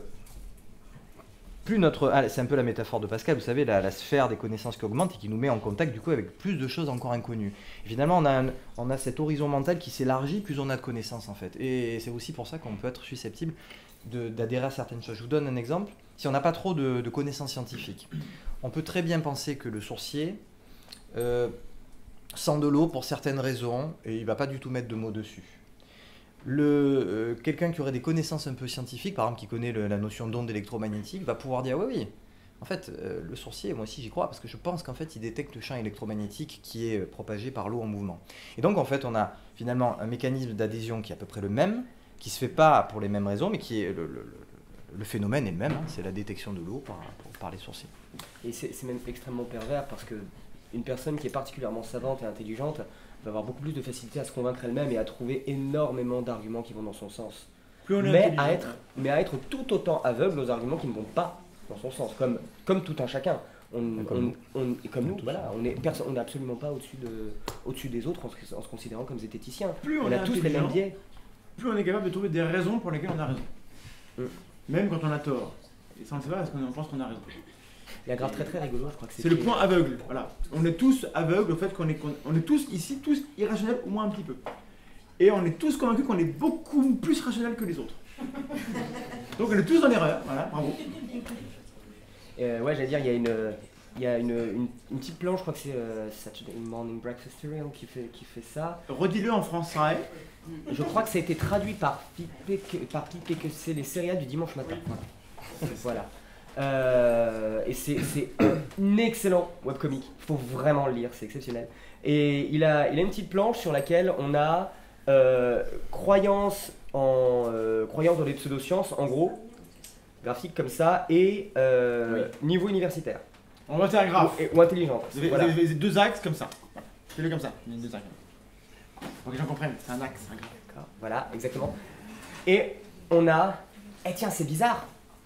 Ah, c'est pour ça. Tiens, c'est bizarre. Ah, c'est pour ça. Ah tiens, c'est bizarre. Ah, c'est pour ça. Je sais qu'on a une explication, on croit à des trucs bizarres, Voilà. d'un seul coup, mais Pasteur disait Qui paraissent un sensés. peu de science et blâme de Dieu, beaucoup y ramènent, il en manquait juste un peu plus. Voilà. Bon, c'est méchant. C'est le point de vue. Mais c'est pour- que ça allait arriver à un Non, moment ou à mais l'autre. c'est mais c'est pour dire voilà, que dans notre cheminement, on est tous à un moment donné, on a tous envie de croire à des choses. Et c'est normal de vouloir croire à des choses. Parce que c'est normal, vous allez voir plein de romans de fantasy, etc. Moi je suis fan de toutes ces choses-là. J'adorerais croire à la magie, quoi. Ah mais moi je veux qu'on nous détrompe là-dessus, hein. J'en ai trop envie. Je veux pouvoir voler, ok? L'éviter, ça fait Je mal. veux l'éviter. L'éviter. Mais si les autres y arrivent, je vais y arriver aussi. Et si j'y arrive pas, personne ne va y arriver. C'est frustrant. Bon, mais honnêtement, si quelqu'un peut me montrer qu'il y arrive, je suis client à mort. Et voilà. Il faut pas croire que les esthéticiens, c'est des gens aigris dans leur tour d'ivoire qui sont désespérés parce que le monde n'a aucun sens. Bon, il n'a aucun sens. Je viens pour détruire vos rêves. Briseur de rêve, oui, c'est ça. Le monde n'a aucun sens, mais c'est donc, bah voilà, on se démerde et puis on va lui en donner un. Et c'est ça, pour les enfants, c'est hyper important parce que les enfants sont prêts à accepter tout dès l'instant qu'on leur montre que c'est vrai. Et nous sommes tous manipulables, tous très facilement. Et plus une croyance est acquise jeune, plus elle est difficile à détrôner après. Mais ce qui est étonnant, c'est que les enfants, alors je sais plus où j'ai vu ça, c'est que la démarche scientifique, elle est relativement innée en fait. Tu l'as pas lu, on en a parlé au congrès qu'on a eu À Lille. À Lille, ouais. Voilà. Et en fait, quand des enfants donc de CP, je crois, on leur met face à un problème, on met une souris dans un labyrinthe, et puis quand on la remet un peu plus tard, elle va plus vite pour atteindre la sortie. Donc, comment on explique ça? Alors, soit c'est parce qu'elle a retenu un truc, soit parce qu'elle a laissé son odeur dans le labyrinthe, soit il y a d'autres choses. Comment on teste le fait qu'elle a laissé son odeur ou pas? On fait un autre labyrinthe qu'elle-même, mais dans lequel il n'y a pas eu de souris. Donc, on la met dans celui-ci plusieurs fois, après on la met dans l'autre, et là, en effet, elle va plus. Donc, c'est pas l'odeur. Donc, les enfants tout seuls sont capables de proposer ça pour tester si ce qu'ils proposent est vrai. Mais au cours de l'éducation, on n'encourage pas les élèves à tester ça. Enfin, pas assez en tout cas, sans doute. Et on leur apprend à retenir comment. On a obtenu tel résultat, retenir le résultat. On n'a pas assez comment on a fait pour prouver le résultat. Il y a plus une éloge du par cœur qu'une éloge de la compréhension du phénomène. Et donc, si donc voilà, et ce que dit le bouquin, etc., c'est que c'est que des méthodes tout ça. C'est voilà, avec des petits tests, vous pouvez arriver au même résultat, mais on vous dit comment vous faites pour arriver au résultat, et du coup, tirez vos conclusions vous-même. Quand vous voyez le même résultat à côté, est-ce que vous pouvez savoir comment la personne y est arrivée? Et donc, je propose qu'on fasse le test du calcul ou de la chaise. C'est que quand la personne va passer le dé. Tu t'en occupes? Est-ce que vous voulez pas qu'on accueille d'abord un peu de questions? Des questions. Et à la fin, effectivement, on fera quelques À la fin, on fait expériences. de la magie. Et moi, je me propose de contrôler le corps et l'esprit d'Acer Mandax devant vos yeux éveillés. Tu contrôles mon corps et mon esprit? Ouais, je suis capable. Pourquoi c'est moi, toujours? Je te montrerai. Mais d'abord, Chiche. Alors donc, n'hésitez pas si vous avez des questions diverses et variées pour notre invité. Ou pour nous, ou pas. La question est, il dit une question. Bon, ça va pouvoir aller loin, ça. Allez-y. Émilie, On parlait de... Tout à l'heure, vous disiez, dans l'enseignement, on retient un résultat, mais finalement, dans le domaine de la santé, c'est un peu pareil, on va retenir le symptôme, on ne va pas pousser le patient à dire bon, vous avez la rate en vrac, c'est tout ce qu'on va lui faire retenir. Pourquoi? Qu'est-ce qu'il peut traiter dans le fondement de sa santé pour ça? Je n'avais pas de question, en fait, c'est une croyance, c'est l'ego qui parle. Non, mais c'est intéressant parce que les médecines alternatives ont vraiment un effet. C'est celui de vous faire croire qu'elles ont un effet. Et du coup, ça vous soulage. Ouais. Et ce qui manque beaucoup, sans doute, à la médecine on va dire scientifique qui marche, pour de vrai, avec des molécules qui marchent, c'est à un moment donné de prendre en compte le fait que la personne a besoin peut-être aussi qu'on lui parle comme un être humain. Et ce que font les médecines alternatives, les homéopathes passent plus de temps avec les patients. En moyenne, ouais. Et quand vous allez voir un acupuncteur ou un magnétiseur, la personne va vous parler, va vous poser plein de questions qui ne sont pas forcément liées avec le mal, mais vous parlez, et c'est exactement comme quand on fait une psychothérapie, quand on parle ça marche, ça soulage. Et une fois que vous avez dit toutes vos choses, elle va vous sortir un traitement. Vous prenez ces pilules-là, donc voilà, il n'y a rien dedans, mais prenez-les. Et le fait qu'on vous sorte un médicament après avoir eu un questionnaire très précis sur votre état, vous donne l'impression qu'il y a un médicament pour votre cas particulier. Ouais, mais alors là, je suis pas d'accord. C'est prouvé que ça marche comme ça. Ouais, d'accord, mais alors sans parler de médicaments, le médecin qui va te dire bon, moi, pas de médicaments, ok, il te pousse seulement à aller sur le pouvoir de tes pensées par l'auto-guérison, en te mettant purement acteur de ta guérison, sans parler d'aucun médicament, mais oui. Finalement, le pouvoir de la pensée, par le seul pouvoir de la pensée. Ça, c'est déjà une interprétation distale. Hein. Il se trouve qu'on va voir le médecin, après on va mieux. On peut déjà avoir plein d'explications avant de dire que c'est parce que le médecin a fait ceci ou cela. Déjà, parce que régression à la moyenne. Mais peut-être que tu veux... Non, je voudrais plus le resituer dans le contexte des médecines en fait. Ouais. Ce que dit Thomas là, c'est que finalement quand on a en face de soi un praticien et que nous on est en demande évidemment d'un soin, il se passe plusieurs mécanismes en fait. Celui qu'on entend le plus souvent et qui est souvent justifié pour expliquer l'efficacité, parce que les gens ne sont pas idiots, nous ne sommes pas idiots, si nous allons voir, et on a une grande proportion à aller consulter des thérapeutes dits non conventionnels, je préfère employer ce nom-là plutôt qu'alternative ou parallèle, vous savez les médecines douces, on emploie ce mot-là aussi, c'est l'effet placebo. Souvent est avancé cet argument-là, mais dans l'effet placebo, il y a tellement de choses en fait qui sont mélangées que souvent ça donne plusieurs choses qui empêchent la discussion. Souvent on va penser que l'effet placebo c'est l'effet du psychique sur le corps humain, donc parfois on va détourner ça en disant bah oui, le psychique a un effet sur le corps humain. C'est pas complètement faux, mais est-ce que c'est l'essentiel? Non, certainement pas. Est-ce qu'on connaît bien l'effet placebo et qu'est-ce qui se passe en fait? Qu'est-ce qui se passe quand on guérit? Qu'est-ce qui se passe quand on va voir un thérapeute? Alors, l'étude sur l'effet placebo, elle est assez passionnante en fait. Alors, je vous invite à aller voir parce qu'il y a beaucoup de choses qui ont été dites. Si vous avez par exemple 7 ou 8 minutes, il y a la chronique de Florian Gouttière, qui est chroniqueur sur France 5 au Journal de la Santé, qui a expliqué ça, c'est très bien, ça dure 7 minutes, où il y a les références dans son article, je vous invite à aller voir, où il explique en fait vraiment ce que c'est que cet effet placebo. Alors, ce que vient de dire Thomas, j'essaie un petit peu de le détailler. Au départ, quand on faisait des expériences pour vérifier si un acte thérapeutique, ou en tout cas un médicament, on va dire de façon plus simple, était efficace, on prenait évidemment un groupe témoin, à qui on donnait un placebo, c'est-à-dire le même médicament mais sans rien dedans, et puis un groupe à qui on donnait le vrai médicament.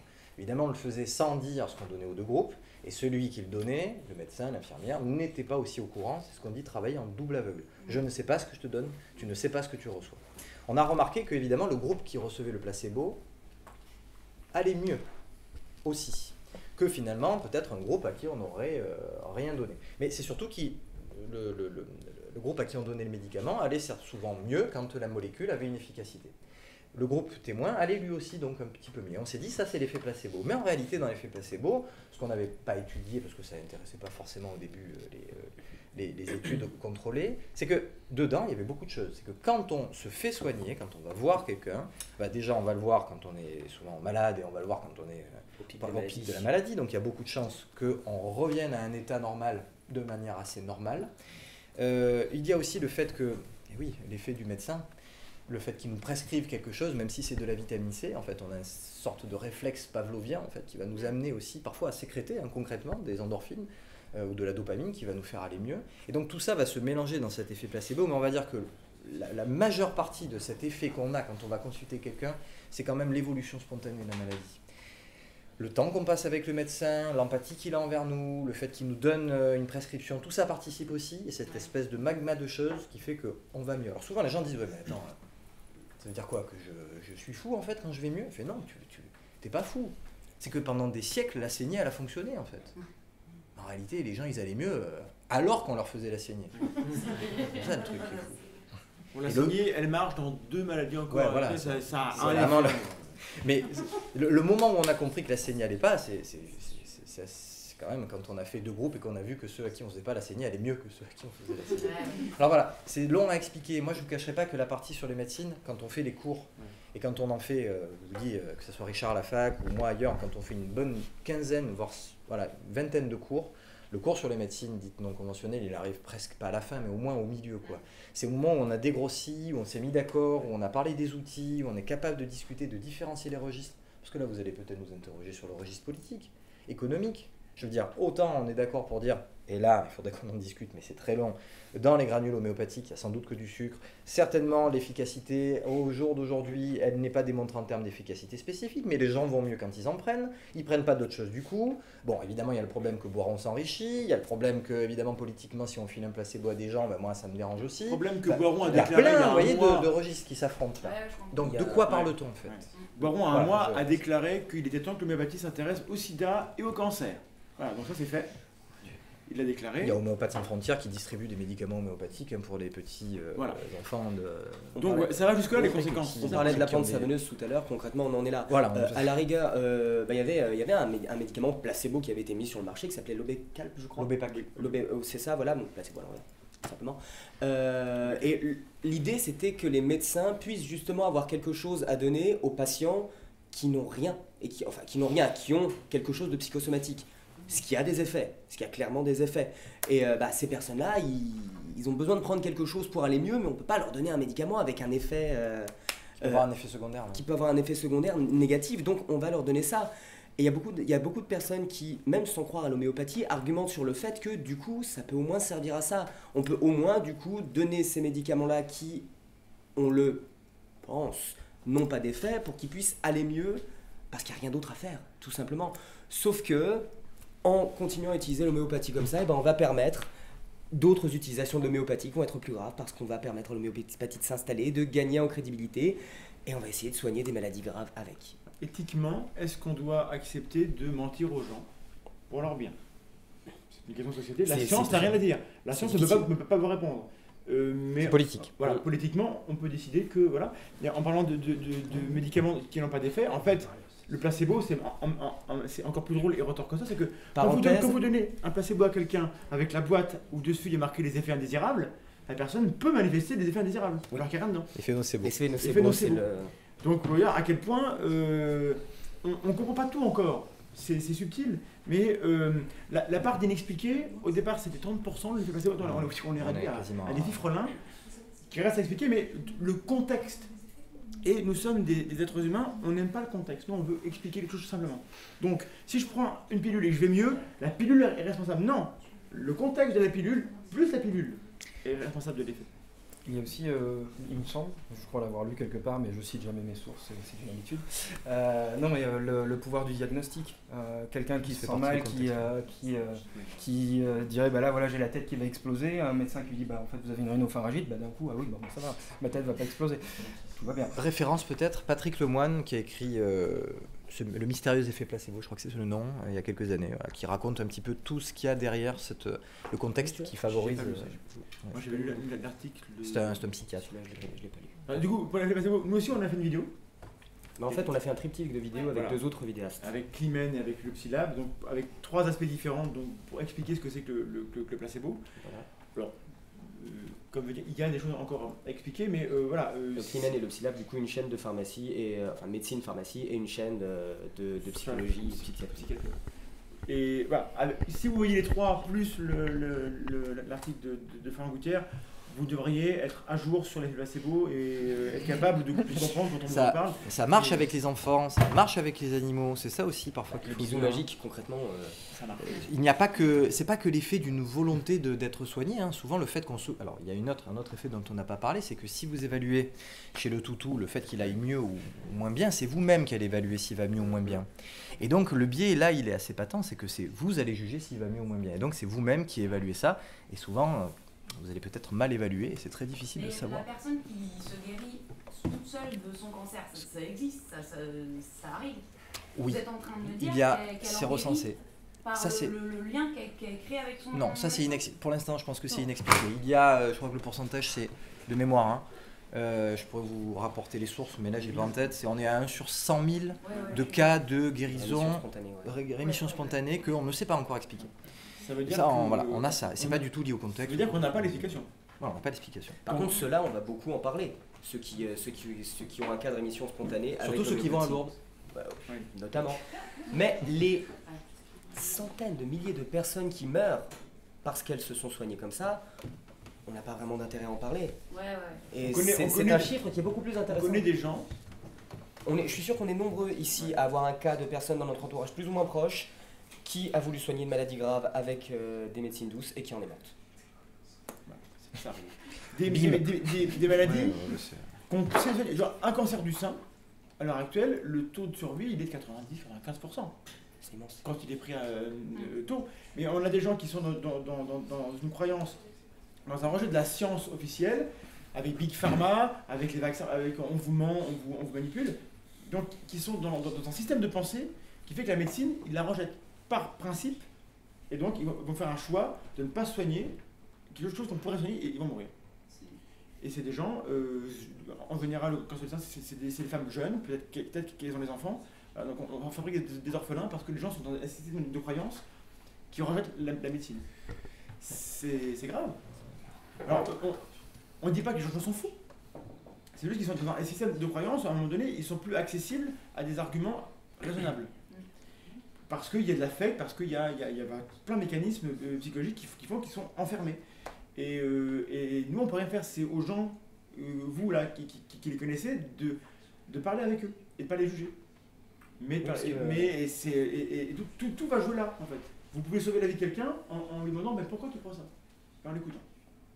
Et peut-être que toute seule la personne va, si elle se sent écoutée, c'est l'entretien épistémique, c'est la méthode peut-être qui est la plus importante. Oui, c'est scientifique, hein, ça remonte à... Et voilà, et ça c'est quelque chose, bon, c'est pas dans mon cas pour le coup, mais c'est l'étape après. D'abord il faut être capable de comprendre ce qu'il y a là-dedans et d'appliquer, et après de parler, une fois qu'on a compris comment on croit les choses, d'aller vers les gens et de leur demander d'expliquer pourquoi ils croient des choses. Et on leur dit, ok, mais tu dis ça, mais quand tu as dit ça, qu'est-ce que tu penses de ça? Il faut s'intéresser aux personnes et pas être soi-même bloqué dans sa propre certitude. Et il ne faut pas vouloir les convaincre. Voilà. Il faut juste vouloir comprendre pourquoi. Et bien souvent, c'est dans des systèmes qui ne sont pas logiques. Parce qu'en effet, la logique, à un moment donné, elle amène vers une conclusion. Il y a une convergence des sciences. Toutes les sciences dans différentes disciplines, sur une même question, elles pointent vers la même direction. Donc il y a une logique du monde qui fait que, voilà. Donc ces personnes-là, s'ils ont un système de croyance qui est hors du système logique, c'est qu'il y a des incohérences. Donc leur dire t'es incohérent, c'est pas sympa, mais les écouter, à un moment donné, leur faire comprendre que là, bon, bah, je suis désolé, ce que tu dis, c'est étonnant parce que ceci. Et les laisser faire avec. Cherchez pas le jour même à leur faire admettre qu'elles ont tort. Toutes seules, au bout de 15 jours, 3 semaines, peut-être qu'elles vont revenir dessus et toutes seules, décider qu'en effet, j'avais tort et changer. Voilà, et c'est le seul moyen qui marche au cas par cas en tout cas. Ça me fait penser à une réflexion, c'est que souvent je me prends à discuter de ça quand on arrive à ce cours sur les thérapies alternatives non conventionnelles. C'est celui de la discussion, je répète, qui se scinde en plusieurs registres. Premièrement, registre scientifique, efficacité, médecine basée sur les preuves, les études contrôlées, randomisées, etc. Tout l'arsenal qu'on a pour tester si quelque chose est efficace ou pas. Ça, c'est une première chose. Ensuite, il y a la deuxième partie dont on a parlé là aussi, qui est la partie plus politique. Alors, tu as évoqué Big Pharma et compagnie. Je veux dire, on ne peut pas nier non plus ce problème-là de lobbying, en fait. On ne peut pas nier, en fait, l'influence des sociétés et des industries pharmaceutiques pour vendre, pour essayer d'aller vers certains médicaments plutôt que vers certains d'autres. Et ça, je veux dire, faut pas le jeter à la poubelle. On ne le fait pas, d'ailleurs. Mais c'est un autre registre. Et puis, il y a ce registre aussi de... C'est un autre registre, mais il faut quand même voir que, justement, Boiron et ceux qui sont dans les médecines douces sont aussi dans une dynamique commerciale, sauf que on a beaucoup plus de difficultés à le voir quand on est soi-même dans la croyance que c'est eux les gentils. On s'en rend compte, mais il y a un commerce des médecines alternatives qui est énorme. C'est colossal. C'est colossal, c'est clair. Et il y a cette partie où, non, je t'en prie, c'était très bien de dire ça. La troisième partie, c'est finalement quand on discute avec les gens. Ok, on va pas leur dire ce qu'il faut faire. On va essayer de leur poser des questions pour arriver à voir s'ils vont ou pas changer d'avis, qu'est-ce qui les convainc d'aller vers telle ou telle pratique. Mais moi, je suis toujours embêté parce que si quelqu'un me dit « Mais Denis, moi, je fais une chimiothérapie. J'en chie, putain, j'ai mal, c'est terrible. Le seul truc qui me soulage, c'est ces foutus granules. Qu'est-ce que tu veux que je fasse? Que j'arrête, en fait ?» Je fais, là, ma question, c'est, là, je suis coincé, en fait. Qu'est-ce que je peux bien répondre? Moi, je ne sais pas quoi répondre à ce moment-là. Parce que, comme l'a expliqué Thomas, si la personne guérit Si elle était consciente que les granules, si on parle de granules, l'ont amené simplement à soulager sa douleur mais pas à guérir son cancer, tant mieux. Mais on a beaucoup de cas dans lesquels en fait, la personne est convaincue que c'est l'inverse en fait, qui s'est passé. C'est qu'en fait elle a guéri grâce aux granules. Et la prochaine fois que malheureusement elle aura une rechute, elle va peut-être laisser tomber la chimio qui a eu tous ses effets indésirables pour se consacrer à ça. Ça on a beaucoup de cas comme ça. C'est pas la majorité évidemment, mais il y en a. Donc à ce moment-là, il y a une autre question qui se pose aussi, c'est la boîte de Pandore. Moi j'aime bien cette idée, c'est que si j'accepte, c'est la question que je peux poser à la personne, pas quand elle y est, mais à tout le monde ici. C'est au moment où on est confronté à ce genre de problème-là, on fait quoi en fait? Si on a une pratique qui est, je répète, dans le registre scientifique, on a montré que jusqu'à preuve du contraire, il n'y avait pas d'efficacité spécifique. Donc, effet contextuel, placebo, tout ce qu'on a dit. Comment on peut accepter que les gens se soignent avec des médecins qui prescrivent ça à l'hôpital, avec des gens qui utilisent nos ressources, le bien public? La boîte de Pandore, c'est quoi? C'est que si demain, moi, je dis que j'ai un marabout en Afrique qui fait énormément de bien aux gens et qui soulage la douleur à chaque fois qu'ils vont mal, comment je vais dire non à quelqu'un qui vient dans mon hôpital et qui dit j'ai envie d'utiliser le marabout, qui va égorger un poulet, je sais pas, ou n'importe qui en bas de l'hôpital pour faire aller mieux les patients. Vegan, en plus. Ouais, il égorge une carotte. Il est plus une tu veux vraiment partir là-dedans? C'est un autre débat. Donc la question, elle est là. J'avoue que c'est le seul argument qui me dit c'est quand même limite en fait de tout accepter pour raison pragmatique et de dire ça. Mais en même temps, je sens bien que la personne qui est soulagée par ça, je peux pas. Moi, comment je peux juger quoi? Et en cas pratique, il y a des hôpitaux en Isère, je crois, enfin, dans le sud-est, qui font intervenir dans les centres de grands brûlés des barreurs de feu. Bon, alors. C'est la même question. Du point de vue sceptique, quand on teste ces gens-là, il n'y a pas d'effet. Objectivement. C'est-à-dire que les gens sont soulagés, mais on sait qu'une brûlure, au bout de 40 minutes, elle fait plus mal. Donc s'il faut 40 minutes pour que la personne fasse une prière dessus et que ça va mieux, mais c'est parce que ça allait aller mieux, hein, quoi qu'il arrive. Mais les grands brûlés qui sont dans un état pas possible, si ça leur apporte un soulagement, moi je suis qui pour leur dire non? Et c'est ça en fait. Qu'est-ce qu'on fait du coup? Voilà, mais du coup, est-ce que la médecine doit valider et la pratique? La pratique et dire voilà, dans nos locaux où on soigne avec un financement public, où on sait qu'on pratique la meilleure médecine et la plus à jour en sciences, est-ce qu'on peut venir des gens qui font de la magie et qui fait du bien?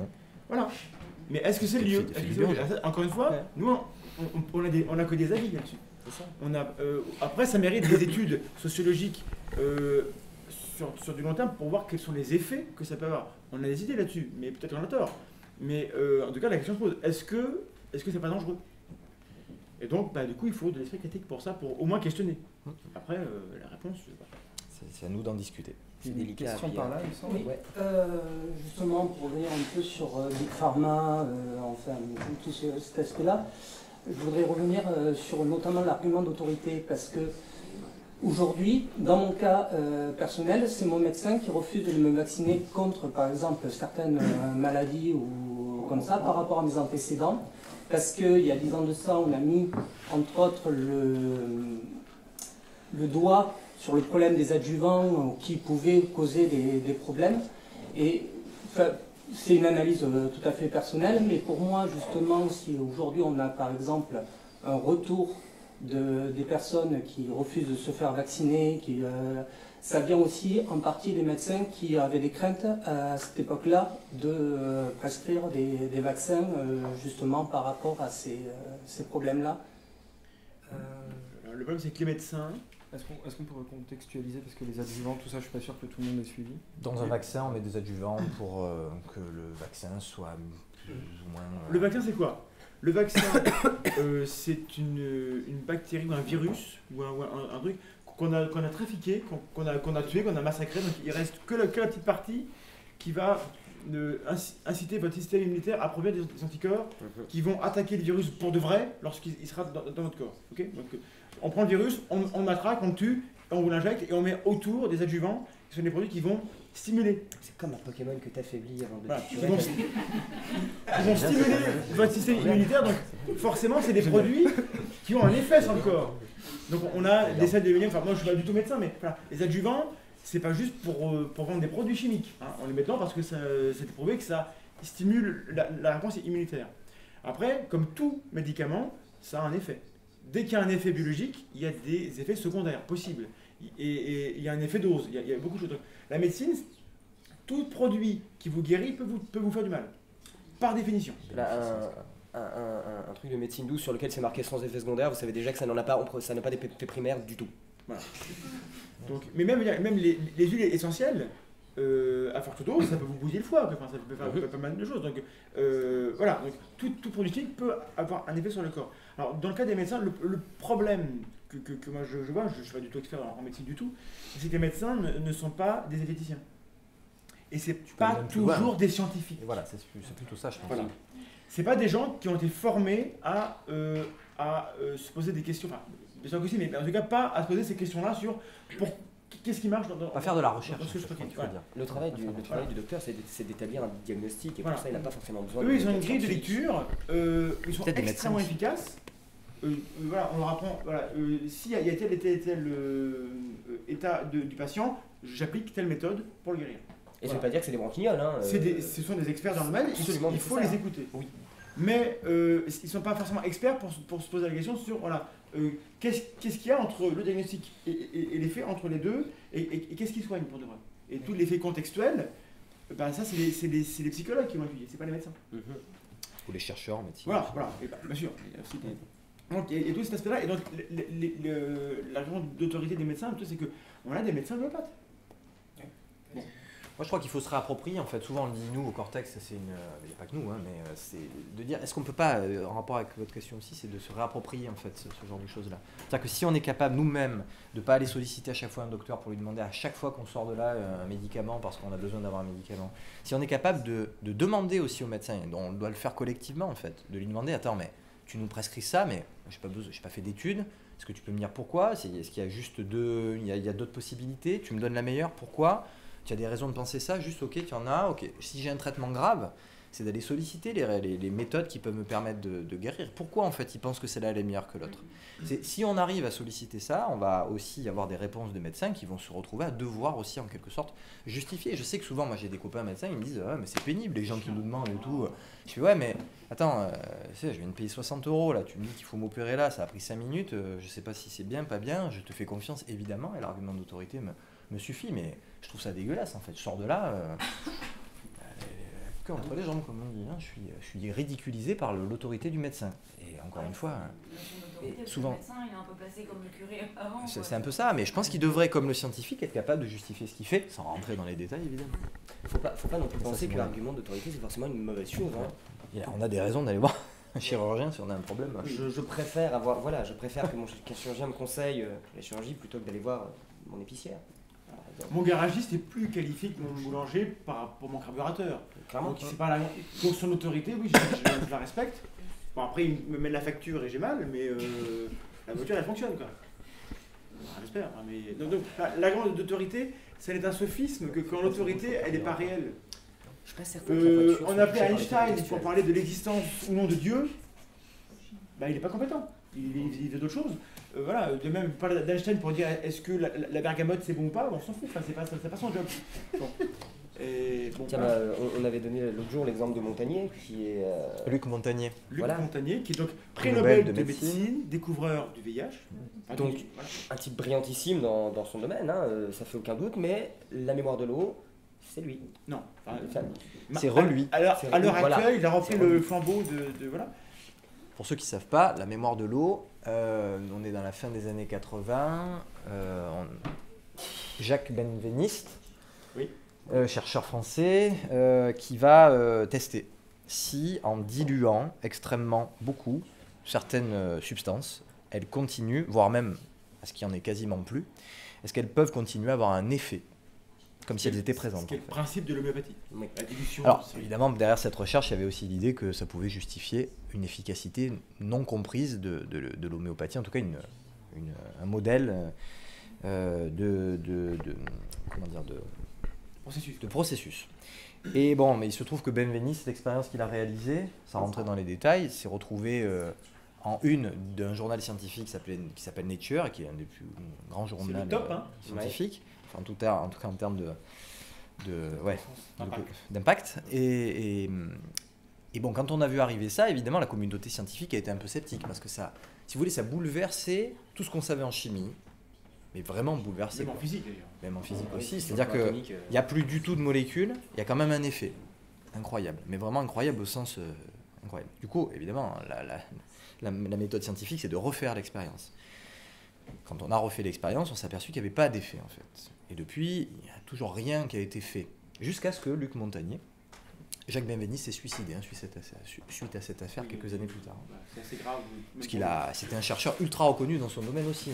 Et donc Luc Montagnier a repris le flambeau. D'ailleurs, ça ne veut même pas dire qu'il était malveillant et qu'il Non, a absolument falsifié pas. ses trucs. En Juste, fait, on a parlé du hasard tout à l'heure. Il y a même une explication, en fait, parce qu'on a retravaillé les données du laboratoire, on s'est rendu compte qu'il n'y avait pas d'effet placebo, mais qu'il y avait un effet expérimentateur. Il y avait l'un des expérimentateurs avec lequel ça marchait tout le temps. Oui. Il devait compter en fait des choses dans un microscope, donc en fait c'était aussi lié à un comptage qui était vraiment visuel, quoi. C'était pas simplement un ordinateur. Militaire, c'est ça, c'était les globules blancs et ça. Et donc peut-être que donc est-ce qu'ils avaient travaillé en double aveugle? Sans doute pas. Et peut-être que la personne s'attendait à ce que tel échantillon y ait une différence, et du coup volontairement ou non, ça peut être totalement involontaire, elle trouvait plus de globules d'un côté que de l'autre. C'est aussi simple que tout à l'heure quand on parlait de l'expérience avec les sourciers, ou je parlais du vin. Si je vous donne une très bonne bouteille de médoc et que l'étiquette est encore dessus et que vous appréciez beaucoup le médoc, vous allez sans doute le trouver très bon rien qu'en regardant l'étiquette. Il est peut-être beaucoup plus difficile de détecter si ce vin-là est bon en aveugle. C'est-à-dire que vous ne savez absolument pas ce que vous goûtez. C'est Anis qui a une conférence là-dessus dans quelques mois. Oui. Je vous mets au défi, si vous êtes amateur de vin, de détecter la différence entre deux vins secs, blanc et rosé. Faites-le en aveugle. Un blanc sec. Évidemment pas. Brice peut y arriver, je pense. C'est extrêmement difficile en fait. Et la plupart des gens avec qui on fait le test, en double aveugle, et je vous dis comment on le fait, ça c'est assez rigolo, c'est de dire voilà, on va prendre 3 vins blancs extrêmement différents, on va prendre 3 rosés extrêmement différents, on va les choisir avant, on va les déguster, on va dire ce vin blanc là est vraiment différent de ce vin rosé là. Très bien, maintenant on cache et on y va. Et on fait ça plusieurs fois pour éviter que ça soit juste du hasard, quoi. Une chance sur deux, c'est ridicule. La plupart des gens avec qui je l'ai fait, pour l'instant, il n'y a aucune personne qui a été capable de faire la différence entre les deux. C'est quand même assez incroyable. Alors que même moi, je dis pas que les gens... Attendez, t'as pas réussi. Moi, je suis pas arrivé. Mais je suis pas un grand nez. Je suis persuadé par contre que les grands nez, ils y arrivent, il n'y a aucun souci avec ça. Mais je pense que la plupart de nous, en fait, quand on voit le blanc, on se dit petits arômes de pommes, d'agrumes. Puis quand on prend le rosé, plutôt cerise. Un petit peu là. Et hop, et en réalité, quand on masque, c'est assez difficile. Alors pourquoi je dis ça? Parce que dans le cas de l'expérience de Benveniste, c'est que si vous êtes convaincu, comme disait Thomas, que vous devez avoir plus de petits ronds bleus dans cet échantillon-là que celui-là, et que vous savez quel est l'échantillon qui doit en contenir plus, vous allez peut-être avoir tendance à trouver un plus grand nombre dans celui-là que dans celui-là. Et ça, en histoire des sciences, c'est assez fondamental. C'est le jour où on a compris qu'il fallait absolument travailler en aveugle, c'est-à-dire que la personne qui fait le test ne connaît pas le résultat attendu. Là, je ne dis pas qu'on a révolutionné la pratique scientifique, mais en tout cas, elle a été d'un coup passée à un niveau supérieur. C'est absolument fondamental. Il y a plein d'histoires, notamment l'histoire des rayons N qui est assez passionnante là-dessus. Voilà, on a cette idée d'un chercheur qui est motivé à trouver, va trouver ce qu'il attend. Et c'est des gens qui sont honnêtes. Et très compétents. Honnêtes et compétents, c'est pas suffisant. Il faut un protocole. C'est le protocole qui est le garant de la validité des résultats. C'est ce que raconte Thomas. Là, on le raconte en fait. Moi, je fais un test avec les élèves, avec les adultes. Si vous lirez, ceux qui... Après, je peux le raconter. Ça, alors, c'est pas moi du tout qui l'ai inventé. C'est les collègues de l'Observatoire zététique qui faisaient... Il y a une association qui s'appelle l'Observatoire zététique qui est à Grenoble, qui faisait ça pendant la fête de la science. En fait, on amenait le public à construire un protocole expérimental pour tester une affirmation. C'est-à-dire exactement ce qu'on essaie de raconter depuis tout à l'heure. Et donc, on le fait avec un dispositif extrêmement compliqué, donc des verres remplis d'eau. Et donc, on commence en disant qu'on a un pouvoir, sans rentrer dans les détails, de détecter en fait de l'eau. On ne rentre pas dans les détails, et on commence à faire la détection en direct. On remplit les verres d'eau comme ça, on en a 10, on détecte, on demande à quelqu'un de venir noter au tableau le résultat. Évidemment, on le fait, les verres sont visibles. Et là, tout le monde se fout de notre gueule à ce moment-là. Et là, les gens disent, non mais c'est ridicule ton truc, tu vois l'eau. Je fais, oui, mais c'est toi qui es ridicule. Moi, je t'ai dit que c'est mon pouvoir qui m'a permis de détecter, c'est pas la vue. Et là, les gens sont emmerdés en fait. Parce que soit ils disent que vous êtes un gros menteur, un escroc, soit ils disent ah ouais merde en fait ouais c'est con. Ouais. Bon, évidemment il faut masquer les verres. Et on commence à masquer les verres. Et là on continue à gagner. C'est-à-dire qu'on continue à détecter exactement l'emplacement des verres. Et là ils font ah ouais, merde. Et là, on passe à une étape supérieure. Et à la fin, je ne vous raconte pas tout, c'est un peu long. À la fin ça dure à peu près 1 heure, hein, on arrive à monter un protocole randomisé, c'est-à-dire dans lequel on a compris qu'il fallait mélanger, tirer au sort pour pas être comment dire, biaisé par notre représentation du hasard. Je vous donne juste un exemple. Quand je sors, je mets les verres comme ça, j'ai fait la détection, il me dit non, c'est ridicule, il faut que tu t'en ailles. Je sors, il y a toujours un élève ou une personne qui vient avec moi. Je lui dis, je suis sûr, 90%, que les gens pour m'avoir, ils vont me mettre 5 verres remplis, 5 verres vides. Je reviens, je fais ma détection, je trouve 10 sur 10, hop, 5 verres vides, 5 verres pleins. Et je le dis en fait, ça veut dire que les gens ne sont pas capables de simuler vraiment le hasard en fait. Et plus, quand ils veulent m'avoir, en fait, c'est eux qui sont à voir. Donc il faut être capable de simuler le hasard, il faut être capable de travailler en aveugle, il faut être capable de travailler en double aveugle. Ce qui veut dire que moi, je ne connais pas le résultat, mais le public aussi ne le connaît pas. Parce qu'évidemment, quand je fais la détection, qu'est-ce qui se passe?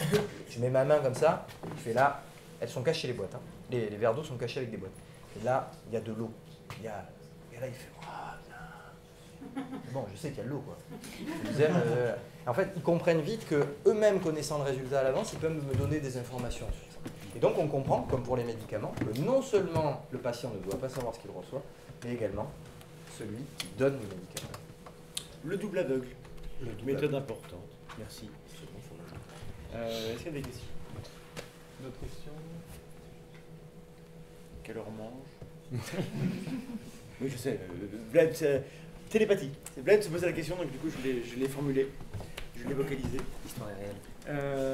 Donc après, donc, ce genre de choses, est-ce qu'il y a un retour? Est-ce que le livre est sorti quand? 2013. 2013. Est-ce qu'il y a un retour? Est-ce qu'il y a des profs qui l'utilisent? Ouais. Est-ce qu'il y a une nouvelle version qui va être faite avec des choses modifiées? Quel est l'avis du bouquin? Bon, le bouquin vit plutôt pas mal. Hein. Alors, on a des gros tirages à 300-400 exemplaires. C'est brutal. Non, c'est pas mal. Il y a beaucoup de profs en fait qui s'en saisissent. Mais c'est plus en accompagnement en fait avec ce qu'on va faire avec eux. Je ne sais pas si vous connaissez si vous êtes enseignant, si vous avez des collègues qui font ce travail-là. En tout cas, ce qui est sûr, c'est que le collectif Cortex, il a pour but de diffuser absolument tout ce qu'on vient de vous raconter là, d'une manière ou d'une autre, de faire des ateliers, de faire des cours, de faire de l'enseignement. Ça, c'est un outil qui en réalité, je vous le dis, hein, vous n'êtes pas du tout obligé de l'acheter, il y a quasiment tout qui est en ligne. Hein. Je veux dire, sur le site du Cortex, on a les vidéos qui accompagnent. À part ça, dans la bibliothèque, pour que les enfants s'en saisissent? Évidemment, ça, j'avoue que le livre est quand même agréable. Non, alors, est-ce qu'il y a une suite prévue? Pour l'instant, non, parce qu'on a... Une réédition, améliorée, quelque chose? Pour l'instant, non. Il n'y a rien qui est prévu là-dessus. On essaie de travailler sur un nouveau bouquin qui s'appellerait plutôt, qui serait une suite d'un ouvrage peut-être que vous avez là, Léo, qui est Petit cours d'autodéfense intellectuelle. Nous avons ça. Voilà, qui est de Normand Baillargeon, qui est un Québécois, psychologue et philosophe, qui a écrit quasiment, je dirais, un livre assez indispensable pour tout ce qu'on raconte là, parce que ça fait à peu près le tour de tous ces sujets-là. Petit cours d'autodéfense intellectuelle. Il date de 2003, je crois, ou 2005, pardon. Alors on avait envie j'en ai qu'un par contre. Hein. Il est parti. Voilà. On avait envie de travailler là-dessus, c'est-à-dire d'incorporer un petit peu de tout ce qu'on a appris à faire depuis des années avec ce socle qui est l'outillage critique. Et donc, il y a une tournée mondiale prévue, des choses En général, quand je me déplace, je fais beaucoup de conférences dans les lycées. Beaucoup de formations en établissement et les collègues quand j'y vais, j'en prends 2 ou 3 avec moi et puis je leur file pour qu'ils puissent avoir le bouquin avec eux, quoi. Donc, si vous connaissez, n'hésitez pas, c'est plus pour ça, pour que les profs s'en inspirent. Là dans la région à Bordeaux, là honnêtement je ne connais pas d'enseignant en tout cas qui nous a contactés. Le Cortex, c'est vraiment, le but c'est de fédérer tous les collègues qui travaillent sur ce sujet-là. On en a à Toulouse. On en a essentiellement à Montpellier, Marseille, Grenoble, un peu Paris. Donc maintenant, c'est très le sud. Dans le nord, on galère un peu. On espère bien qu'à Bordeaux, ça prenne aussi. Et peut-être qu'il y en a qui le font déjà, en fait. Mais juste qu'ils ne nous le disent pas. Oui, mais on espère bien pouvoir disséminer ça, que les gens s'en saisissent. Moi, mon rêve, c'est juste de mourir demain et que, en fait... De mourir demain? Non, alors, reformule. Je reformule ta phrase. Et que donc les gens s'en saisissent, en fait, à ma place, à notre place, en fait, que le collectif disparaisse. Et que la jeune génération s'en saisisse, quoi, en fait. Notre objectif. C'est pas de mourir demain. Mais donc c'est, je suis paru chez Bookie Book. C'est un tout petit éditeur. Ouais, tout petit. Et donc c'est la collection qui est dirigée par Henri Brock, dont dont on a parlé au début, qui est le papa de la zététique en France.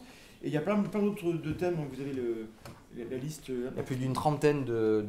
Ils sont là. Ils sont dans les rayons. Voilà, ça va des théories du complot en passant par l'art du doute, la zététique, l'effet de la lune, l'astrologie, les ovnis. L'histoire du calendrier, voilà, la physique quantique avec Quantox. L'énigme des crânes de cristal. Oui, avec Denis Biette qui a fait une conférence il y a une semaine à... Ouais, on y était, c'était super. Il y a beaucoup de sujets en fait. Avec l'histoire. Et puisque les crânes de cristal que vous avez vu dans Indiana Jones. Indiana Jones, en fait, c'est une longue histoire de gens qui croient vraiment à des choses comme ça. Et voilà, à quelle heure on finit? Bah écoute, on peut pas tarder là, si on veut. Dans ce cas-là, on voulait faire. On fait un petit show pour montrer des trucs. Si vous voulez, oui. Vous aurez les trucs dans le bouquin. Et puis peut-être après ouais, moi je veux bien en faire un en fait pour essayer d'illustrer un principe dont on a parlé tout à l'heure, qui est, mais en fait, bon, on n'a pas la vidéo, mais peut-être que vous avez déjà vu, vous chercherez peut-être, est-ce que vous avez déjà vu des hypnotiseurs qui hypnotisant des gens, leur fait faire des choses assez extraordinaires, comme, alors je ne dis pas de faire le coq ou la poule, qui les met dans un état dit de catalepsie, et qui les fait tenir entre deux tréteaux, raides, et voire même monter sur la personne qui est en position donc, horizontale, appuyée sur deux tréteaux. Est-ce que ça vous parle? Ça, je veux voir.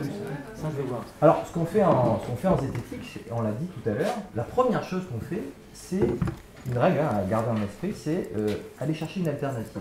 C'est-à-dire, est-ce qu'il existerait peut-être une autre explication qui permette de comprendre ce phénomène-là sans passer par l'idée que quelqu'un hypnotise pour arriver à obtenir ce résultat. C'est convaincant avec ce qu'on sait déjà, quoi.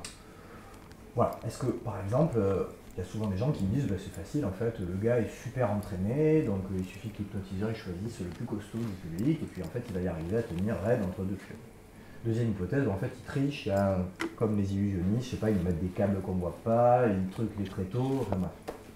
Et puis il y a une possibilité en fait qui vient, mais c'est bien assez tardivement à chaque fois que moi je fais oui, c'est la plus simple qui vient très tardivement, peut-être qu'elle vous est venue tout de suite, qui est de dire mais et si en réalité tout le monde était capable de faire ça? Donc ce qu'on propose aux gens, c'est de tester ça. Est-ce qu'on est tous capables de tenir entre deux tréteaux, raides, mais sans être hypnotisés? Évidemment. Donc c'est ce que je vous propose d'essayer. Alors évidemment, si tu en as, c'est formidable. Et vous comprenez que là, il y a toute l'essence de la démarche est là, comme exactement avec quelqu'un qui dirait je suis capable de tordre les petites lumières, c'est de dire si tu ne fais pas mieux qu'un illusionniste, ça sert à quoi d'aller chercher l'idée que tu as un pouvoir, sachant qu'en fait tu ne fais pas mieux qu'un illusionniste. Et là, on va essayer de faire la même chose avec, alors ça va être peut-être déjà un volontaire ou une volontaire. Hein. Ce sera pas du tout. Tout le monde peut essayer. Hein. Ouais, c'est aussi bien des réseaux, c'est mieux. On peut le faire avec des chaises, je vous conseille de le faire avec des bonnes chaises quand même. Voilà. Ils sont bien. Je suis venu de Marseille avec. Le statut est incroyable. On va tester la catalepsie. Tu veux les mettre à quelle hauteur? Voilà. On va les mettre là. Ça sera bien.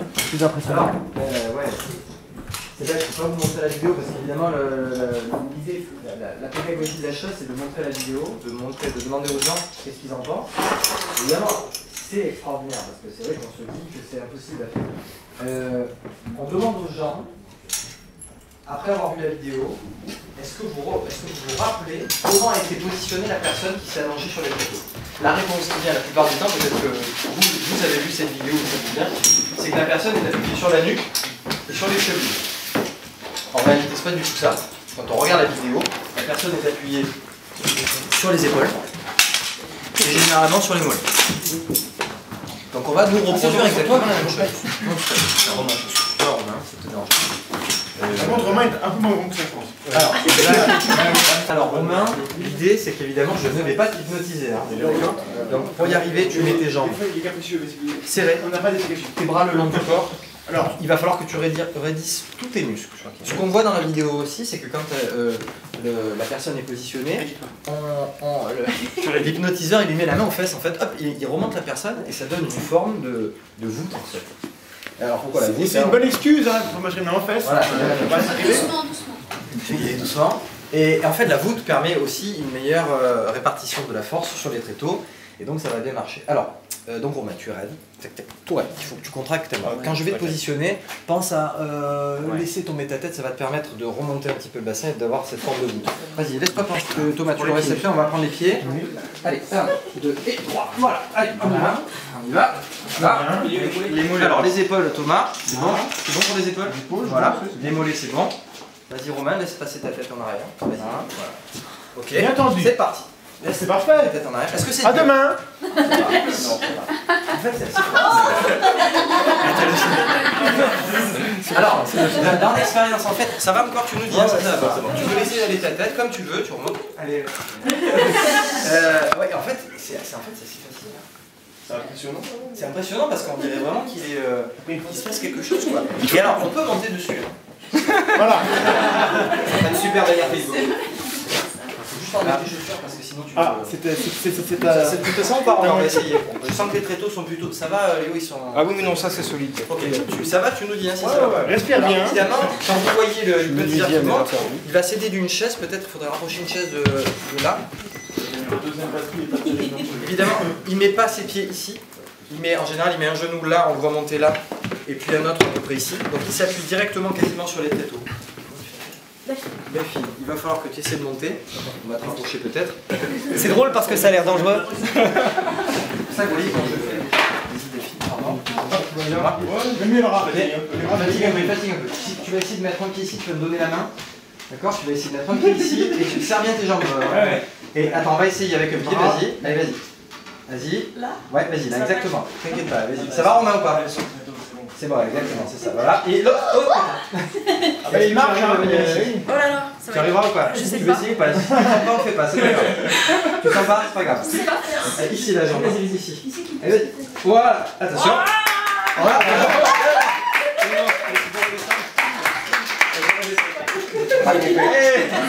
Merci Romain, bravo à toi, là c'était un peu plus dur. Allez, on peut l'applaudir.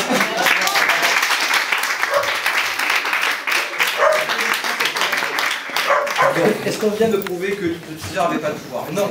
Est-ce qu'on vient de prouver que l'hypnose là, que l'hypnose ça marchait pas? Non, tout ce qu'on vient de dire c'est l'hypothèse de l'hypnose là est inutile en fait. C'est juste ça. Mais c'est quand même suffisamment majeur pour dire l'hypothèse là de l'hypnose est inutile. Jusqu'à ce que, comme on l'a dit tout à l'heure, un hypnotiseur puisse faire quelque chose qui est plus extraordinaire que ça. Moi je dis souvent, s'il arrive à le faire tenir sur la nuque et sur les mollets, alors là on commence à sortir du cadre. Moi je dis sur un seul tréteau, ça m'impressionnerait. On va le faire enlever. Oui, mais exactement. Tu dis en rigolant, mais un seul tréteau déjà ça serait.